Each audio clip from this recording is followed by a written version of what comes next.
Guten Abend und herzlich willkommen zu Spiegel TV aus Hamburg. Heute für Sie mit diesen Themen.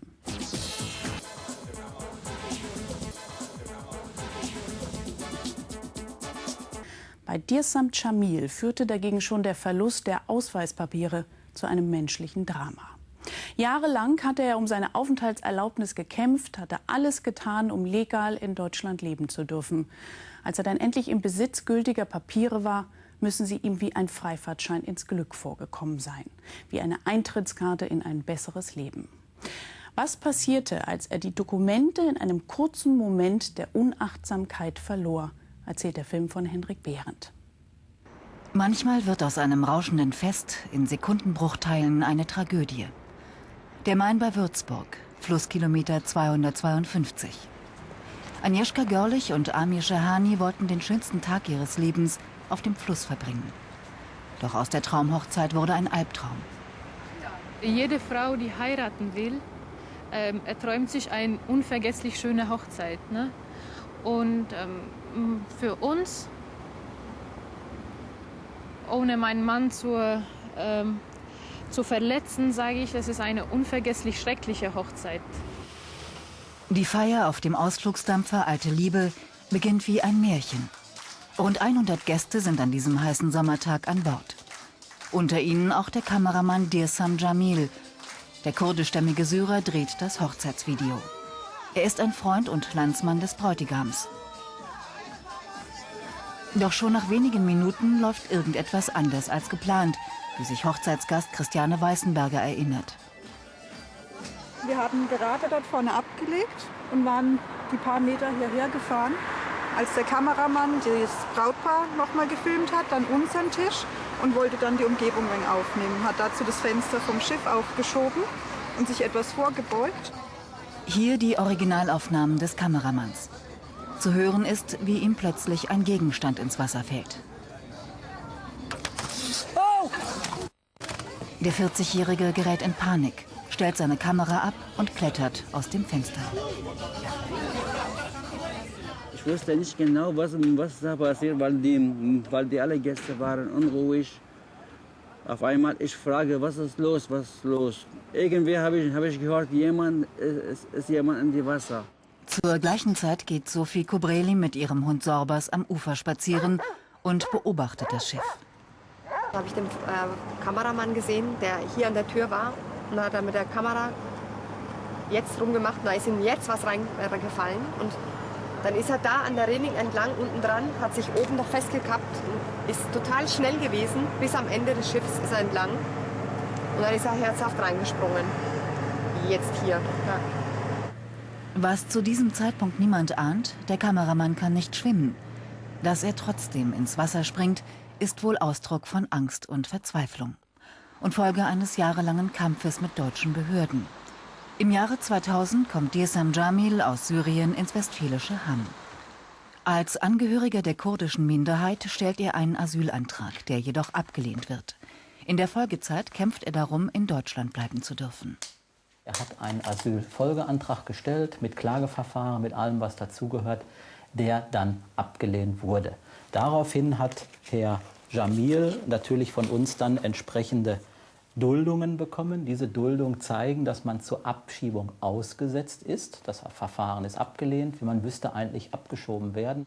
Aufgrund seiner ungeklärten Identität ist eine Abschiebung unmöglich. Chamil erhält in Hamm eine sogenannte Duldung, ein Status, der stets nur für einige Monate verlängert wird.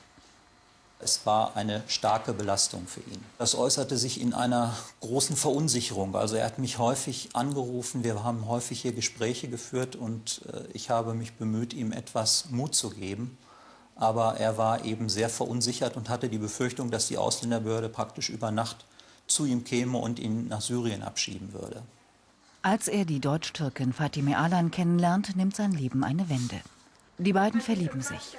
Auch wenn sie wegen fehlender Papiere nicht standesamtlich heiraten dürfen, kommen 2008 Zwillinge zur Welt. Er hat mir viel geholfen. Er hat nicht einmal Nein gesagt zu mir. Ich war schwanger bei Zwillingen. 9 Monate, er hat alles alleine gemacht. Ich war nur am Liegen. Er war so perfekt, der Mann, ganz perfekt. Ich habe Angst gehabt, vielleicht die schicken nach Syrien und so. Ich habe geweint, auch viel geweint. Durch die Geburt der Kinder erhält Jamil die lang ersehnte Aufenthaltserlaubnis und somit auch eine Reisegenehmigung für Syrien. Doch aus Angst vor Kontrollen trägt er die neuen Dokumente auf Reisen ständig bei sich. So auch am Tag der Hochzeit, wie ein Blick ins digitale Fotoalbum des Bräutigams beweist. Er hat seinen Pass erst genau hier in seine Brusttasche. Das genau, und das war bei ihm noch 2, 3 Dokumente, die waren ganz, ganz wichtig. Und als Ausländer hier in Deutschland, ohne diese Papiere, wenn man nicht dabei hat, man bekommt Probleme. Der Sturz der Papiere ins Wasser verleitet den 40-Jährigen offenbar zum Sprung in den Main. In seiner Hast nimmt sich Jamil nicht einmal die Zeit, die Kamera auszuschalten. Ein anderer Gast filmt einfach weiter. Als eine der ersten erkennt Sophie Kubreli die Lebensgefahr. Der hat wie ein kleines Kind, wie man so macht, so, und hat geschrien. Ja, und meine Reaktion war dann die, wo ich gesagt habe, oh Gott, der kann nicht schwimmen, oh Gott. Und habe mich dann eben ausgezogen, habe noch zu dem Angler gesagt, er soll einen Rettungsring suchen und soll es dann reinschmeißen. Und dann war das eben die Reaktion. Ich habe mein Kleid ausgezogen, habe meine Leine, alles hingeschmissen, mein Ding, habe versucht, ich habe so Schnürschuhe angehabt.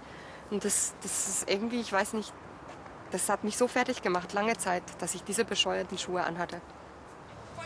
Die 30-Jährige springt in den Main. Doch als sie die Flussmitte erreicht, ist der Kameramann bereits untergegangen. Mittlerweile hat man auch an Bord der Alten Liebe die Gefahr erkannt und verständigt die Feuerwehr. Ein Gast dokumentiert mit Jamils Kamera, wie die Rettungskräfte wenige Minuten später vor Ort eintreffen und mit Booten die Suche beginnen. Koordiniert wird der Einsatz an diesem Tag von Hauptbrandmeister Edgar Kaiser. Also es ist hier im Bereich der Flussmitte. Die Tiefe sind ca. 5 Meter hier. Und da hat man genau gefunden, und da lag er unten leblos am Grund. Was ist dann passiert? Der Taucher hat die Person genommen, dann hat er so eine Rettungsweste dabei. Für ein Tauchgerät, die bläst er auf und hat sich mit der Person an die Oberfläche befördert. Und da wurde dann von den restlichen Einsatzkräften von unseren 2 Leuten aus dem Wasser rausgezogen und ins Boot rein. Und danach sofort Herz-Lungen-Wiederbelebung und ganz gegenüberliegende Ufer zum Rettungsdienst gebracht. Obwohl er sich gut 20 Minuten unter Wasser befand, wird Jamil zunächst wiederbelebt. Doch der Sauerstoffmangel hat das Gehirn geschädigt. An der Würzburger Uniklinik kann nur noch der Tod festgestellt werden. Gegen Mitternacht erfährt auch Fatime Alan in Hamm von dem Unglück. Ich habe meinen Mann vermisst, meine Gefühle ganz schlimm. Um 12 Uhr Polizei gekommen. Ich habe gesagt, ich sterbe, ich kann nicht mehr hören. Krankenhaus alles gekommen. Krankenwagen und so. Ich konnte nicht reden. 4-mal, 5-mal bin ich umgekippt. Ja, ich kann nicht mehr sagen. Der Sprung ins Wasser, eine Kurzschlusshandlung, denn die Angst um die Papiere war wohl unbegründet. Nach unseren Informationen hätte er ohne weiteres einen neuen Pass bekommen. Wir haben in seiner Akte eindeutig geklärt gehabt, welche Identität er hat. Also hätte er den Pass mit dieser befristeten Aufenthaltserlaubnis verloren, hätten wir 2, 3 Tage später eine Ersatzaufenthaltserlaubnis ausgestellt. Aus unserer Sicht völlig unproblematisch als Behörde. Auftraggeber Amir hat an jenem Tag einen Freund verloren. Für ihn und seine Frau wurde die Hochzeit auf dem Main zum traumatischen Erlebnis. Manchmal kommen die Gedanken, dass besser wäre vielleicht, wenn wir an dem Tag nicht geheiratet hätten, weil, denke ich, für die Frau einfach, es muss ganz schrecklich sein, an dem Tag, wo ich den Mann, den ich liebe, geheiratet habe, am gleichen Tag hat eine Frau, die seinen Mann sehr geliebt hat, verloren. Also das frage ich mich, warum muss das so laufen? An ihren Hochzeitstag blicken die Eheleute vor allem in Trauer zurück. Trauer um Dirsam Jamil, ein Einwanderer in Deutschland, dem seine Papiere an jenem Tag alles bedeuteten. Mehr als das eigene Leben.